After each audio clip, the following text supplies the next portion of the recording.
يقول تعالى فذرني ومن يكذب بهذا الحديث سنستدرجهم من حيث لا يعلمون وأملي لهم إن كيدي متين أم تسألهم أجرا فهم مغرم مثقلون أم عندهم الغيب فهم يكتبون بعد أن قال يوم يكشف عن ساق ويدعون إلى السجود فلا يستطيعون خاشعة أبصارهم ترهقهم ذلة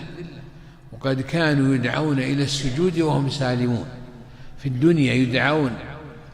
الله أكبر الله أكبر أشهد أن لا إله إلا الله أشهد أن محمدا رسول الله حي على الصلاة حي على الفلاح الصلاة خير من النوم الصلاة خير من النوم الله أكبر الله أكبر أي من كل شيء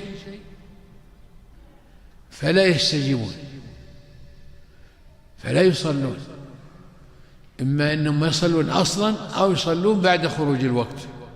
فيؤدون الصلاة على غير مراد الله ورسوله. وقد قال النبي صلى الله عليه وسلم من ترك صلاة العصر واحدة فقط فقد حبط عمله. حبوط العمل يدل على الردة والكفر والخروج من الإسلام. فإذا تواطأ الإنسان عالما عامدا ذاكرا أنه ما يصلي الفجر إلا متى ما قام أو ما يصلي العصر إذا نام إلا متى ما قام فهو يكفر بهذا ينام على نية كفر وإن مات وعيث عليه لأنه غير مبالي بالوقت والشرع كله ما أشكل عليه الشرع أصلا ولا خاف الله. فهذا خطير جدا جدا خطير. فويل للمصلين الذين هم عن صلاتهم ساهون